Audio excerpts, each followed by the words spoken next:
नमस्ते साथियों, मेरे हाथ में 3 दिशा निर्देश है जो कि अकादमिक कैलेंडर सत्र 2022-23 से संबंधित है, जिसमें जो शैक्षणिक गतिविधियों के अंतर्गत ये जारी किए गए हैं। पहला दिशा निर्देश हम देखेंगे 31 मार्च का है, दूसरा है 18 अप्रैल का और तीसरा है 21 अप्रैल का दिशा निर्देश।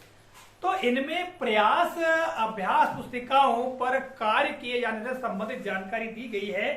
अभी जो लेटेस्ट दिशा निर्देश है 21 अप्रैल 2023 का, तो इसमें आप यहां पर देखेंगे बिंदु क्रमांक 3.2 में, तो यहां पर कहा गया है कि कक्षा 1, 2, 3 से 5 एवं 6 से 8 के लिए जून माह में सर्वप्रथम छात्रों द्वारा ग्रीष्मकालीन अवकाश में उपयोग की गई प्रयास अभ्यास पुस्तिकाओं की जांच की जाए तथा उनमें दिए गए प्रोजेक्ट गतिविधियों की कक्षा में चर्चा करते हुए छात्रों के अनुभवों को साझा किया जाए। यह कार्य अधिकतम 8 से 10 दिवस में पूर्ण कर लिया जाए।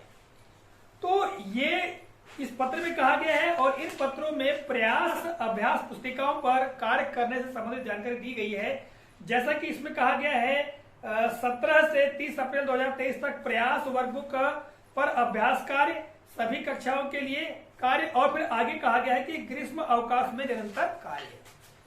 तो साथियों, दिशा निर्देश की बात हमने आपको बताई। इसके पश्चात अब हम देख लेते हैं ये प्रयास अभ्यास पुस्तिकाएं बच्चों को प्रदान की गई हैं, तो इनमें क्या क्या दिया है और शिक्षकों को अपने विद्यार्थियों को क्या क्या जानकारी देना चाहिए, क्या बताना चाहिए, किस तरह से उनको इस प्रयास अभ्यास पुस्तिका को हल करना है, कैसे हल करना है, इसके बारे में बताना चाहिए। तो आइए जानते हैं। सबसे पहले हम बात करें कक्षा 3, 4, 5 हेतु। जैसा कि आप देख रहे हैं मेरे हाथ में ये कक्षा 3, 4, 5 के लिए प्रयास अभ्यास पुस्तिका दी गई है। तो ग्रीष्म काल में विद्यार्थियों के द्वारा इसमें जो वर्कशीट्स दी गई है, यहाँ देखिएगा ये कक्षा 3, 4 और 5 के लिए इनमें वर्कशीट दी गई है। तो वर्कशीट पर कार्य करना है। कुल वर्कशीट्स की संख्या की हम बात करें, जैसे कि मैंने यहां लेकर रखा कि 22 वर्कशीट्स हैं। तो इन 22 वर्कशीट्स में हम देखेंगे 10 वर्कशीट्स को हल करने के पश्चात मूल्यांकन क्रमांक 1 इसमें दिया गया है। ठीक है, मैं आपको बता दूं, जैसा कि यहां पर आप देख रहे हैं ये 10वीं वर्कशीट है और इसके पश्चात यहाँ पर ये मूल्यांकन वर्कशीट क्रमांक 1 ये दी गई है। इसके पश्चात 22वीं वर्कशीट को हल करने के पश्चात ये देखिएगा यहाँ ये 22वीं वर्कशीट को हल करेंगे विद्यार्थी। इसके पश्चात यहाँ पर मूल्यांकन वर्कशीट क्रमांक 2 दी गई है। तो इस तरह से हम देखते हैं कुल 22 वर्कशीट्स है और 2 मूल्यांकन कार्य पत्रक है, ये कक्षा 3, 4 और 5 के लिए। तो विद्यार्थियों को हमें क्या बताना चाहिए, या यदि इस वीडियो को विद्यार्थीगण भी देख रहे हैं तो उन्हें ऐसा नहीं कि एक साथ ही पूरे जो प्रयास वर्कबुक पर कार्य करे। कई बार ऐसा देखने में आता है कि विद्यार्थी एक साथ करना शुरू कर देते हैं, तो ऐसा नहीं करना चाहिए, बल्कि एक एक कार्य पत्रक का पर एक एक दिन कार्य करना चाहिए, ताकि उनको काफी मजा भी आएगा। यहाँ जैसे कि आप देखेंगे वर्कशीट क्रमांक 1 की हम बात करें तो इसमें एक चित्र दिखाया गया है, इस चित्र को देखें, है ना, बच्चे सोचे और फिर बात करें इस पर। ठीक है, तो ये जब इसको बच्चे हल करेंगे, देखेंगे, तो उनको आनंद भी आएगा, गर्मी में समय बिताने में भी अच्छा लगेगा। ठीक है, इसके पश्चात यहाँ पर जो कहा जा रहा है उसको पेंसिल की सहायता से या पेन की सहायता से बड़े आसान तरीके से हल कर सकते हैं। ठीक है, इस तरह से यहाँ जो वर्कशीट दी गई है बड़ी मजेदार वर्कशीट दी गई है, चित्र दिए गए हैं, इन चित्रों पर चर्चा करना है, चित्र देखना है, समझना है क्या कहा गया है, क्या मतलब बोला गया है। तो ये जो वर्कशीट है इसमें ऐसा नहीं है कि विद्यार्थी स्वयं हल करेगा, अपने माता पिता, भाई बहन जो भी घर में बड़े हैं तो उनके साथ इस पर चर्चा करे, बातचीत करे। इसके पश्चात उन्हीं के सहयोग से ये जो अभ्यास दिया गया इस पर कार्य भी करे। तो इस तरह से प्रत्येक दिवस विद्यार्थियों को एक एक वर्कशीट पर कार्य करना चाहिए, एक साथ सभी वर्कशीट पर कार्य करने की आवश्यकता नहीं है। ठीक है, और साथ ही जो 10वीं वर्कशीट के पश्चात मूल्यांकन कार्य पत्रक दिया है उसको विद्यार्थी स्वयं ही हल करे, किसी का सहयोग उसमें नहीं लेना है। ठीक है, इसी प्रकार 22वीं वर्कशीट को हल करने के पश्चात जो मूल्यांकन कार्य पत्रक दिया है उसे विद्यार्थी अपने समझ के आधार पर हल करे। तो ये हमने चर्चा की कक्षा 3, 4 और 5 की जो प्रयास अभ्यास पुस्तिका है उस पर कि क्या क्या दिया गया है और किस तरह से हल करना है। इसके पश्चात हम बात करें कक्षा 6 से 8 अर्थात कक्षा 6, 7 और 8 की, तो इसमें दिए हैं प्रोजेक्ट वर्क।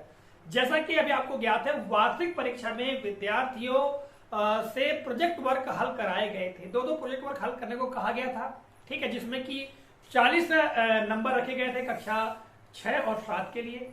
8 और 5 की हम बात करें तो 20 अंक रखे गए थे प्रोजेक्ट वर्क में। तो यहाँ पर हम देखते हैं जो कक्षा 6, 7, 8 के लिए कुल 24 प्रोजेक्ट इसमें है, यानी ये प्रोजेक्ट ये है और बहुत ही बड़े मजेदार प्रोजेक्ट है। यहाँ अंत का हम प्रोजेक्ट देखेंगे तो 24वां प्रोजेक्ट आप देख रहे हैं। तो ये जो प्रोजेक्ट है ये जिन विषयों से संबंधित है वो विषय है विज्ञान या सामाजिक विज्ञान से संबंधित, ठीक है। साथ ही साथ संस्कृत और अंग्रेजी से संबंधित है। इसके अलावा मेजरमेंट अर्थात मापन से संबंधित है कि भाई टेबल को मापना है और उसको लिखना है। इस प्रकार से ये प्रोजेक्ट बनाए गए हैं।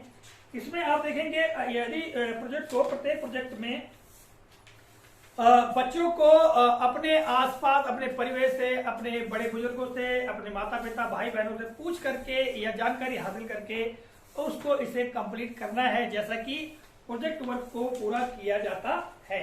यहाँ जानकारी भरनी है, लिखना है, ठीक है।